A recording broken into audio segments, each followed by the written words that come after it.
împărțirea ochiurilor pentru cele 4 părți, spate, față și mâneci, am făcut-o astfel. Noi în momentul acesta avem 16 segmente lucrate. Sunt segmentele cu care noi am început. Și am zis așa că vom avea 5 segmente pentru spate, 5 pentru față și câte 3 segmente pentru mânecă. Dar pentru că eu am aici cusătura care trebuie să vină pe mijlocul spatelui, ochiurile pentru cele 5 segmente le-am grupat așa. Am pus 4 segmente întregi, 2 de o parte a cusăturii și 2 de partea cealaltă, iar pe laterale am luat o jumătate din următorul segment și încă o jumătate din următorul segment. Deci în total am 4 plus 2 jumătăți, 5 segmente. După ce am marcat aceste locuri, am împărțit ochiurile pentru una dintre mâneci, mâneca dreaptă. Și aici a urmat firesc jumătatea cealaltă de segment, am mai pus 2 segmente plus încă o jumătate, deci în total am aici 3 segmente. Aici pun iar un marker. Pentru față avem tot 5 segmente ca și la spate, adică jumătate de segment, 4 segmente întregi și încă jumătate.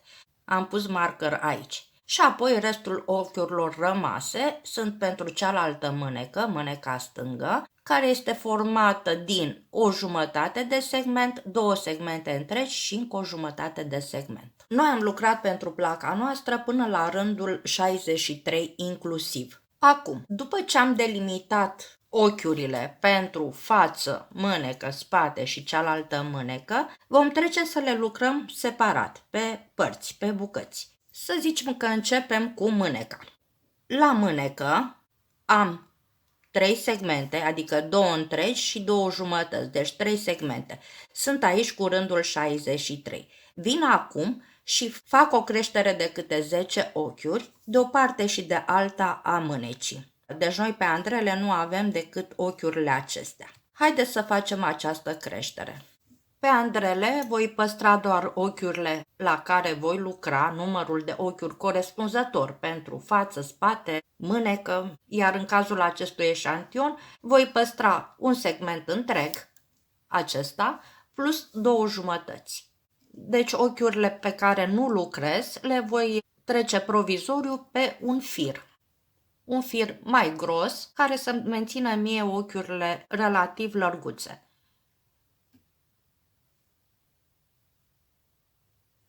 Am ajuns la jumătatea secvenței. Bun, aceste ochiuri le las deoparte, mă duc acum și în partea cealaltă a lucrului și înșir și cealaltă jumătate a secvenței, tot așa pe un alt fir. Aici, pe jumătatea secvenței, am 10 ochiuri. 2, 4, 6, 8, 10. Ca să am secvența completă, voi adăuga aici, la răscroiala mânecii, încă 10 ochiuri. Cum fac treaba aceasta? Mă duc pe dosul lucrului și voi adăuga firul de la ghem aici, în lateralul primului ochi. Aici. Trag firul de la ghem și îl înod. Un singur nod este suficient cât să-mi țină mie firul agățat și tensionat. Vin acum și suplimentez aici cu 10 ochiuri. Dau firul după deget și vin și pun pe un ochi răsucit. 1, 2, 3, 4, 8, 9, 10. Întorc lucrul. Acum voi lucra aceste ochiuri adăugate. Ochiurile le voi lucra pe față pentru că aici porțiunea aceasta, primul rând, oricum va intra în cusătură și modelul nu se va cunoaște. Deci lucrez toate cele 10 ochiuri pe față, inclusiv primul ochi. 1, 2, 3, 4, 8, 9, 10. Continuăm să lucrăm pe partea aceasta a lucrului de la rândul la care am rămas, adică de la rândul cu numărul 65. Și observați că la acest rând 65 eu am 1, 2, 3, 4, 5, 6, 7, 8, 9, 10, 11 ochiuri. Numărând ochiurile mele după Andreea am 10 ochiuri. Deci practic îmi lipsește un ochi. Și ca să corectez treaba aceasta, la acest rând, acest ochi scăzut, îl voi lucra simplu. Cu aceste 10 ochiuri, noi practic am făcut jumătate din prima secvență. Deci, la rândul 65, practic sunt aici. Voi face în continuare a doua jumătate a secvenței. Deci voi avea așa, scădere spre dreapta,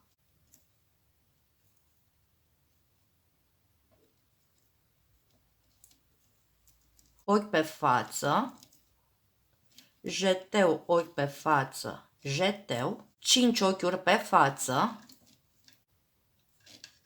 2, 3, 4, 5 și acum sunt aici și practic urmează o scădere, dar pentru că mie mi-a mai rămas un singur ochi aici pe Andra, nu-l mai scad, îl lucrez ca atare și consider că am făcut scădere. Deci este o corecție.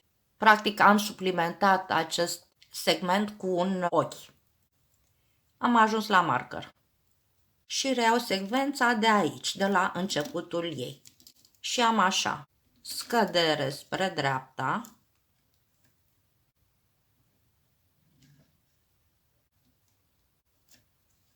cinci ochiuri pe față, 1, 2, 3, 4, 5, jeteu, ochi pe față, jeteu, un ochi pe față și o scădere spre stânga.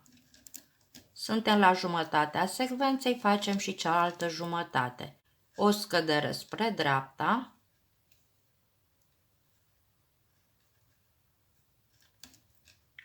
un ochi pe față, jeteu, ochi pe față, jeteu, 5 ochiuri pe față, 2, 3, 4, 5 și o scădere spre stânga. Am ajuns iar la marker și reiau secvența de la început. Scădere spre dreapta,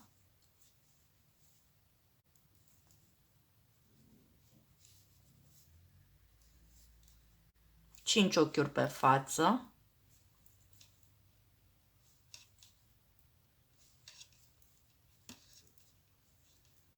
jeteu, ochi pe față, jeteu, ochi pe față, scădere spre stânga.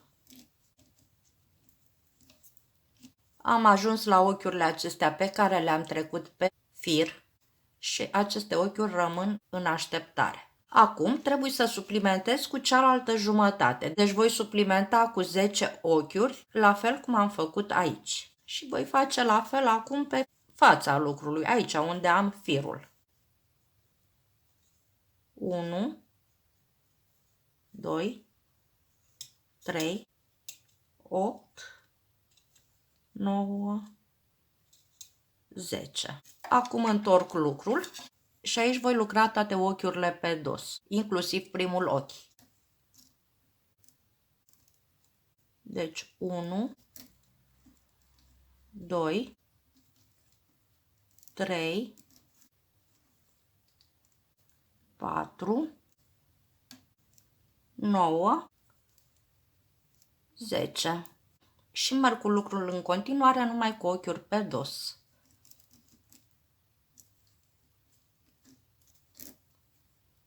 Până la capătul rândului. Trec acum la rândul cu numărul 67, care este format din 11 ochiuri în prima jumătate a secvenței. Cum noi am suplimentat această primă jumătate, dar am suplimentat-o cu 10 ochiuri, inclusiv ochiul de margine, voi face așa. Primul ochi îl iau nelucrat, că trebuie să existe și un acest prim ochi de margine. Următorul ochi Aici pe schemă se vede că este o scădere spre dreapta, dar eu ca să-mi suplimentez mie cu un ochi, voi face un ochi simplu și consider că am făcut scădere. După care am 4 ochiuri lucrate pe față, 1, 2, 3, 4, am jeteu, ochi pe față, jeteu, 2 ochiuri pe față și o scădere de 2 ochiuri spre stânga. Continui să lucrez cealaltă jumătate a secvenței. Scădere spre dreapta,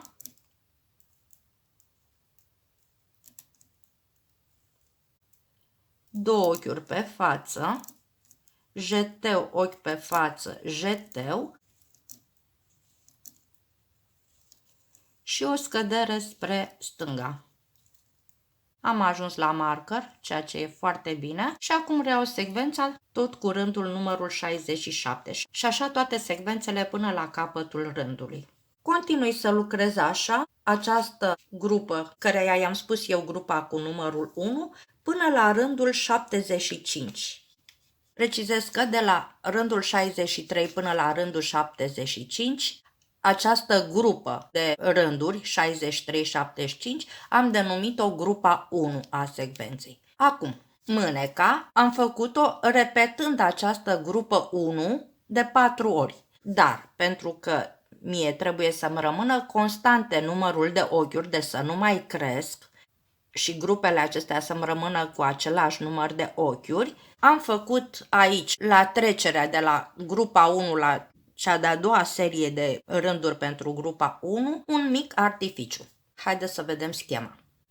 Eu sunt acum cu lucru aici la rândul cu numărul 75. Vreau să trec la următoarea serie de ochiuri, tot cu modelul de la grupa numărul 1. Cu aceste rânduri 65 până la 75. Pentru aceasta, imediat după ce am terminat rândul 75, fac acel rând care la început era un rând de creștere, însă acesta este un rând de separație, zic eu, unde ochiurile le mențin constant și marchez începutul acestei grupe. Haideți să facem. Fac acum rândul de trecere dintre două grupe identice, în cazul meu grupa 1. Pentru aceasta, primul ochi îl iau nelucrat și acum mențin toate ochiurile pe față până mai am două ochiuri până la mijlocul secvenței. Deci merg numai cu ochiuri pe față.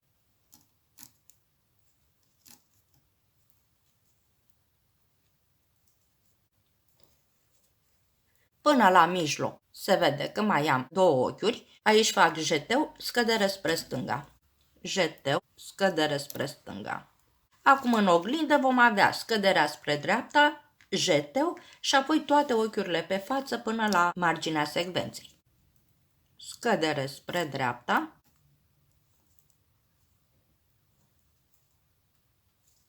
jeteu și acum toate ochiurile pe față,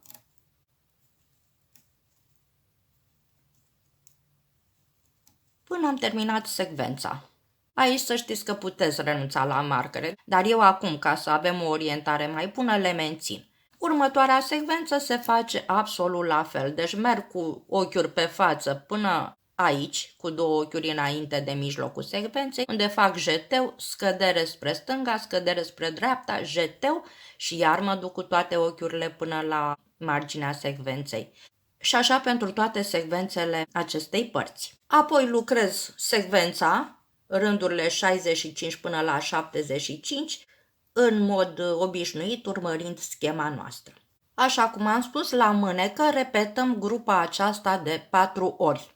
Trecem acum la schema numărul 2, care micșorează mie numărul de ochiuri, îmi strâmtează mâneca, până ajungem la numărul de ochiuri necesar pentru manșetă. Fac acum rândul cu numărul 1 de la schema cu numărul 2, aceea aplicabilă numai la mânecă. Iau ochiul de margine și acum vedeți, secvența începe cu o scădere spre dreapta. Scădere spre dreapta.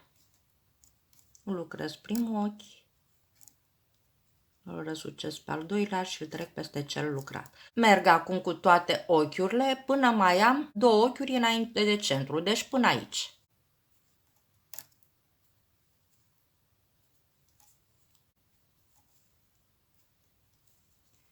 Am ajuns aici unde trebuie să fac scăderea. Înainte de aceasta fac jeteu, fac scăderea spre stânga. Sunt la jumătatea secvenței, deci voi relua acum aceste ochiuri în oglindă. Scădere spre dreapta. Jeteu, ochiuri pe față până la ultimile două ochiuri ale secvenței, până aici unde fac scădere. Scădere spre stânga. Aici eu deja am renunțat la marker, dar dacă vă ajută, îl pun aici, ca să știm noi că aici s-a terminat secvența. Și după aceea reiau acest rând 1, tot așa, scădere, ochiuri pe față, la mijloc jeteu, scădere spre stânga. Și apoi scădere spre dreapta, jeteu, ochiuri pe față, până la ultimele două ochiuri unde fac scădere. În continuare, începând cu numărul 3, urmărim schema până ajungem la rândul 47. Până aici. Acum vreau să fac o precizare privind mâneca. Așa cum am lucrat eu bluza, am folosit această schemă, adică 4 grupe 1 plus scăderea de care v-am spus. Adică schema 2 în totalitate, până la rândul 49. Dar, dacă ar fi să o mai fac o dată, eu aș face grupa aceasta 1 de 3 ori și apoi aș începe scăderea cu schema numărul 2, unde aș repeta grupa aceasta de la 1 la 9 de 2 ori. Aceasta aș face-o de 2 ori. Deci aș mai îngusta puțin mâneca, după care aș trece din nou la scădere.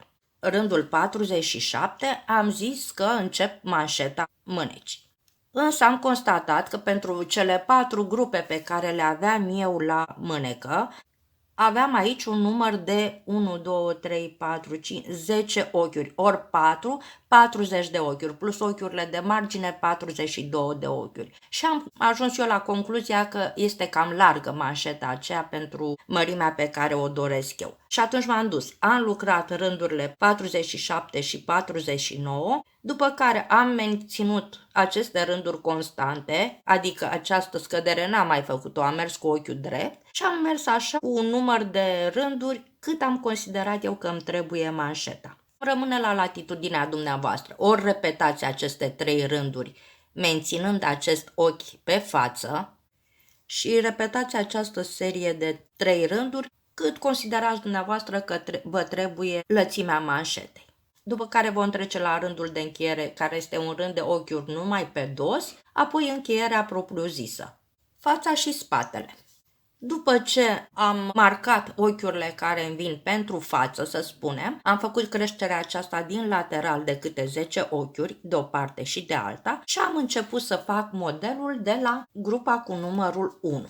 Apoi am făcut acel rând de trecere pe care l-am făcut și la mânecă, și am mai făcut odată grupa numărul 1. Deci, practic, grupa numărul 1 am făcut-o de 2 ori. Am trecut apoi la grupa numărul 2. Grupa numărul 2 pe care o aveți aici, rândurile 81 și 94. Această grupă 2 am făcut-o tot de 2 ori. Între cele două grupe am făcut acest rând de trecere, pe care nu l-am numerotat pentru că numărul ochiurilor diferă de la o grupă la alta, însă toate rândurile de trecere se fac la fel. Ochiurile le mențin pe față până cu 2 ochiuri înainte de mijloc, unde fac jeteu, scădere spre stânga, urmate de scădere spre dreapta, jeteu și merg cu toate ochiurile până la marginea grupei. Am făcut grupa 2 astfel de 2 ori. Și apoi am mai făcut 2 grupe 3, 2 grupe 4 și o grupă 5. Eu deja de la grupa 3 nu am mai făcut schemă pentru că am considerat că nu mai mi este necesară. De ce? Pentru că toate grupele se fac asemănător. Pe primul rând al grupei am o creștere, după aceea în toate ochiurile pe față până la ultimile 2 unde fac jeteu și scădere spre stânga, apoi scădere spre dreapta, jeteu, merg cu toate ochiurile pe față până la ultimul ochi al secvenței unde fac creștere. Încep secvența cu scădere spre dreapta, fac toate ochiurile pe față până ajung să mai am 4 ochiuri înainte de mijloc. Aici, pe al 4-lea ochi, fac jeteu, ochi pe față, jeteu, după care mai lucrez un ochi și pe următoarele 2 le scad. Asta în prima jumătate. În a doua scad spre dreapta, fac un ochi pe față, după aceea grupa JT, ochi pe față, JT, merg cu toate ochiurile până cu 2 ochiuri înainte de marginea secvenței, unde fac această scădere spre stânga. Următoarele rânduri seamănă foarte mult între ele, adică fac scăderea de început, merg cu ochiuri pe față până în dreptul JT-ului din grupul anterior, aici fac JT, ochi pe față, JT, cu mențiunea că ochiul pe față vine chiar deasupra ochiului de JT din rândul anterior și apoi merg cu ochiurile pe față până la mijlocul secvenței, până mai am 2 ochiuri înainte de mijlocul secvenței și fac scăderile, după care reiau. După ce fac scăderea, merg cu ochiurile pe față până ajung la al doilea jeteu din rândul anterior. Înainte de el fac jeteu, ochi pe față, jeteu, deci ochiul pe față vine chiar deasupra celui de-al doilea jeteu. După care merg cu ochiurile pe față până la marginea secvenței, unde fac scăderea spre dreapta. Și tot așa cu toate rândurile, până ajung să am imediat după scădere acest grup, jeteu, ochi pe față, jeteu. Fac grupul și merg cu ochiurile până la mijloc și de aici totul este foarte ușor. La mersul drept, când fac trecerea dintre 2 grupe cu același număr, fac acest rând de trecere, care este un rând de ochiuri numai pe față, cu excepția mijlocului, unde avem pentru fiecare secvență jeteu, scădere spre stânga, scădere spre dreapta, jeteu. Și apoi toate ochiurile merg constant, după care se reiau rândurile în aceeași logică pentru fiecare grupă. Deci schema pentru față și spate este aceasta. 2 grupe 1, 2 grupe 2 mărite cu 2 ochiuri, acestea le puteți urmări pe schemă. Apoi la grupa 3 am 2 ochiuri în plus pe secvență față de grupa 2, la grupa 4 am 2 ochiuri în plus pe secvență față de grupa 3 și la grupa 5, pe care am făcut-o o singură dată, am 2 ochiuri în plus pe fiecare secvență față de grupa 4.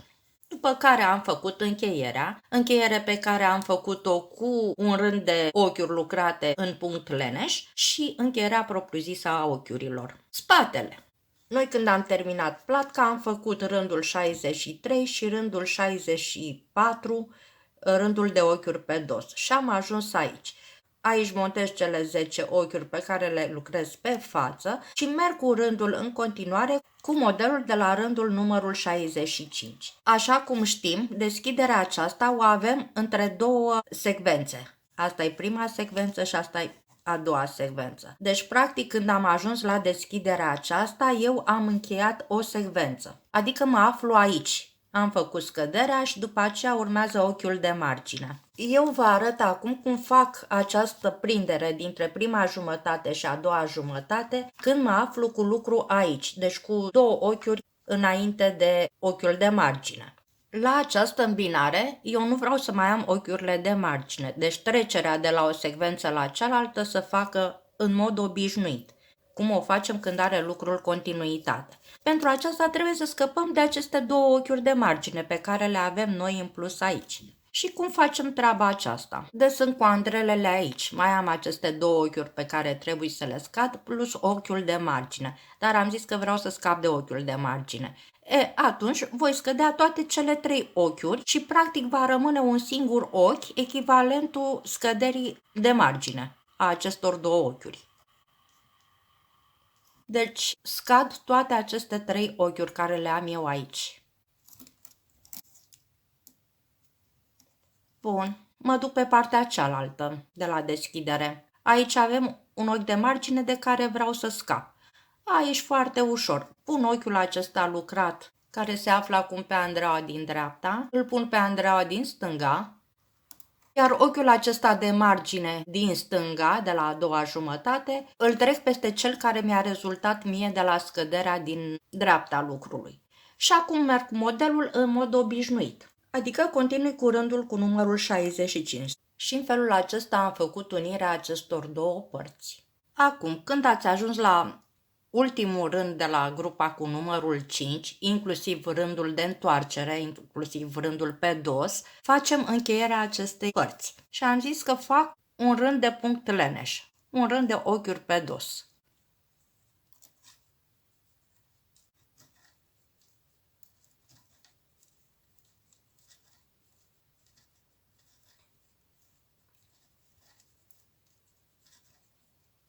Și așa până la sfârșitul rândului fac acest rând de ochiuri pe dos. Acum, după ce am făcut acest rând de punct leneș, întorc lucrul și acum mă întorc pe dosul lucrului tot numai cu ochiuri pe dos.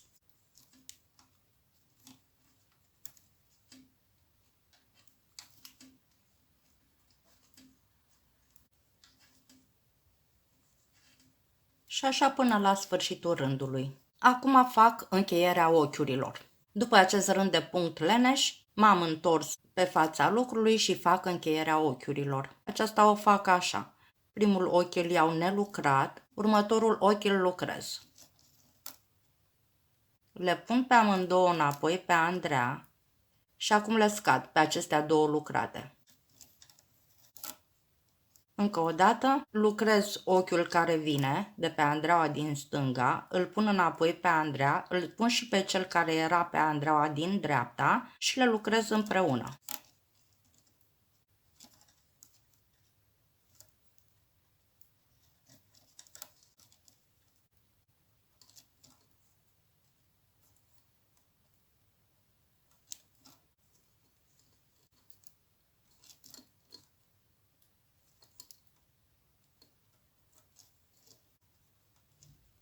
Și merg așa cu toate ochiurile până la finalul rândului. Sunt spre finalul rândului și închei și ultimile ochiuri.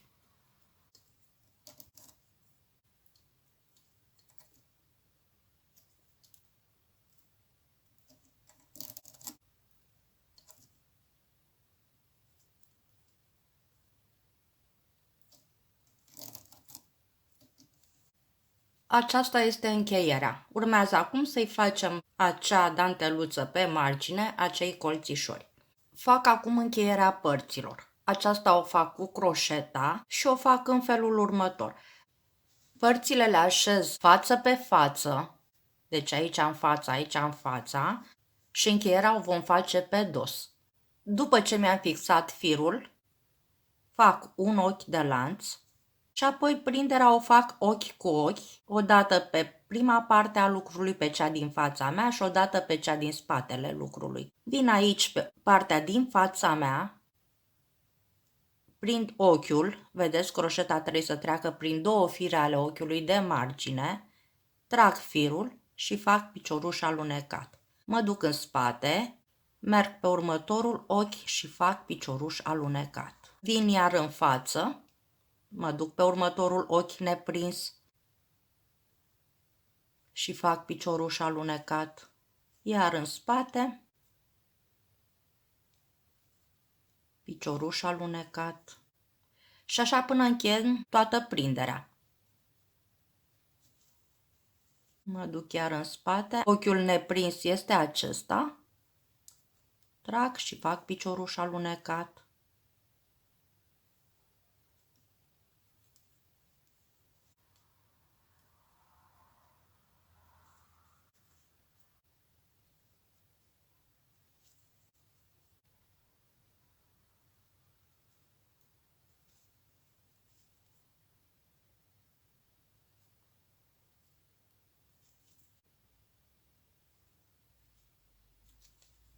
Facem această prindere până la sub brațul lucrului. Fac acum colțișorii de la poalele bluzei, dar la fel se fac și la manșete și la decolteul bluzei.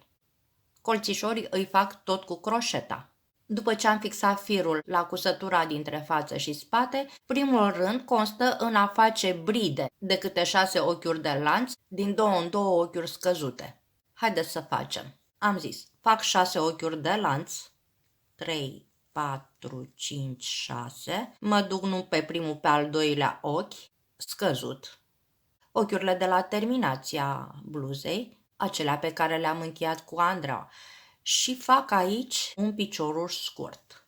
Iar 6 ochiuri de lanț, 3, 4, 5, 6, nu în primul, în al doilea, fac picioruș scurt.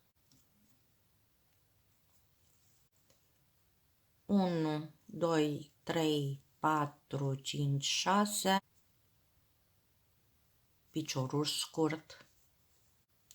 1, 2, 3, 4, 5, 6, nu în primul, în al doilea, piciorul scurt.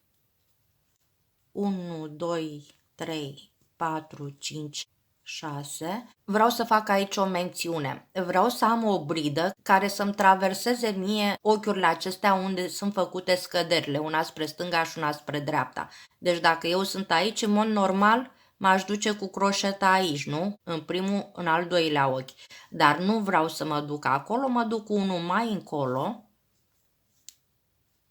și fac piciorul scurt. Iar 1, 2, 3, 4, 5, 6, mă duc nu în primul, în al doilea, piciorul scurt. 1, 2, 3, 4, 5, 6, mă duc nu în primul, în al doilea, fac piciorul scurt.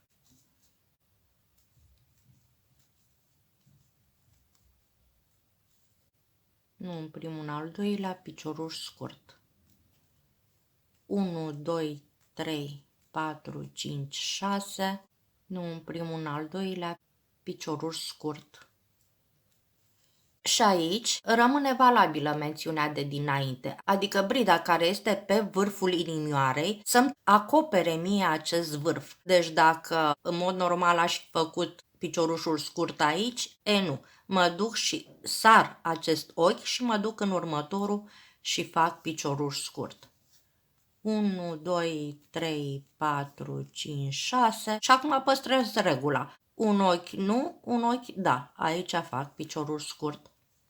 Și merg așa pe toată circumferința poalelor. Acum, după ce am terminat de făcut aceste bride pe toată circumferința, am încheiat ultima bridă la baza primei bride lucrate. Acum intru pe prima bridă cu un picioruș scurt. Pe următoarea bridă voi face 7 piciorușe duble prelungite. Asta ce înseamnă? Dau o dată după croșetă, mă duc în această bridă, trag o dată prin primul ochi de pe croșetă, apoi prin următoarele două și apoi prin următoarele două. Fac un ochi de lanț, mă duc tot aici și fac următorul picioruș dublu prelungit. Al treilea, al patrulea,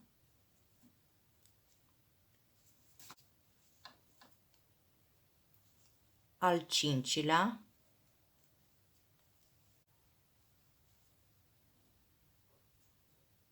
șase, 7. După ce am făcut cele 7 piciorușe duble prelungite, fac un ochi de lanț, mă duc în următoarea bridă și fac un picioruș alunecat. Ochi de lanț. Mă duc în următoarea bridă și fac iar 7 piciorușe duble prelungite, despărțite cu câte un ochi de lanț.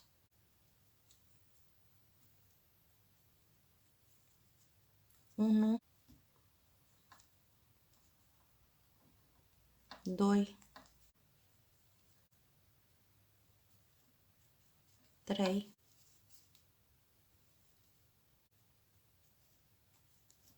6,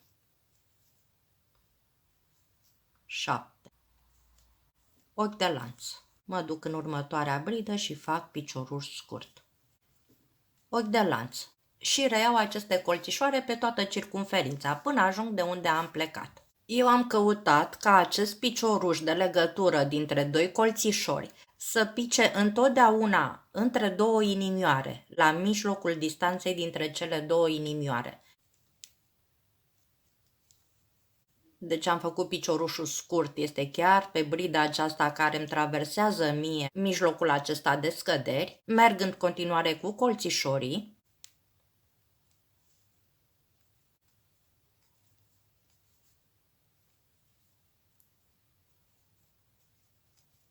Iar aici, când am ajuns la vârful inimioarei, brida care îmi traversează mie vârful este aceasta, deci aici vreau să am colțișor.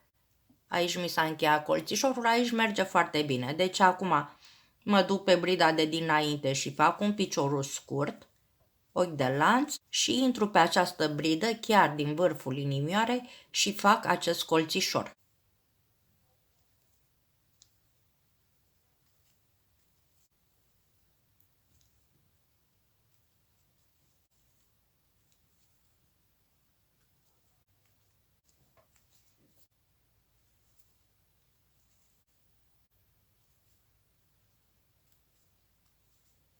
Și acum mă duc pe următoarea bridă, fac piciorușul scurt și merg așa cu acești colțișori pe toată circumferința. Acum, detaliul acesta de care vă spuneam eu că vreau să vină colțișorul pe vârful inimioarei sau aici, între cele două inimioare, să am un picioruș scurt, nu este obligatoriu, este un detaliu care am considerat eu că e bine să țin seama de el. Acum am ajuns de unde am plecat cu colțișorii și fac o finisare a acestor colțișori, pe care am făcut-o cu picouri între piciorușele colțișorului. Deci am făcut un ochi de lanț, mă duc acum aici între primul și al doilea picioruș, deci atenție, nu punem și brida aceasta la socoteală. Deci asta e brida, ăsta e primul picioruș. Mă duc aici, intru cu picioruș scurt, fac 3 ochiuri de lanț, și închid aceste 3 ochiuri de lanț, acest picou, tot aici, cu picioruș alunecat. Mă duc direct acum în următorul spațiu dintre două piciorușe, aici, și fac picioruș scurt. 3 ochiuri de lanț, picioruș alunecat. Încă o dată, picioruș scurt, picioruș alunecat. Și așa pe toți colțișorii. Acum sunt pe acest spațiu dintre piciorușul al 6-lea și al 7-lea, deci mă duc pe acest spațiu cu picioruș scurt, fac 3 ochiuri de lanț, picioruș alunecat. Acum mă duc cu picioruș alunecat pe acest picioruș scurt dintre doi colțișori, deci aici fac picioruș alunecat și continui aceste picouri la fel. Deci mă duc, asta e brida, asta e primul picioruș, pe spațiul dintre primul și al doilea și fac picioruș scurt, 3 ochiuri de lanț,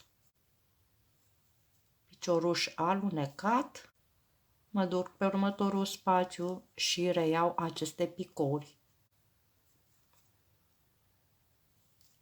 Și așa facem până la sfârșitul rândului, pe toți colțișorii, pe toată circumferința. Acesta a fost tutorialul pentru această bluză. În speranța că explicațiile au fost suficient de clare și că am reușit să mă fac înțeleasă, eu vă doresc spor la lucru, spor în tot ceea ce vă propune să faceți și să ne revedem cu bine și la alte filmări. Pe curând!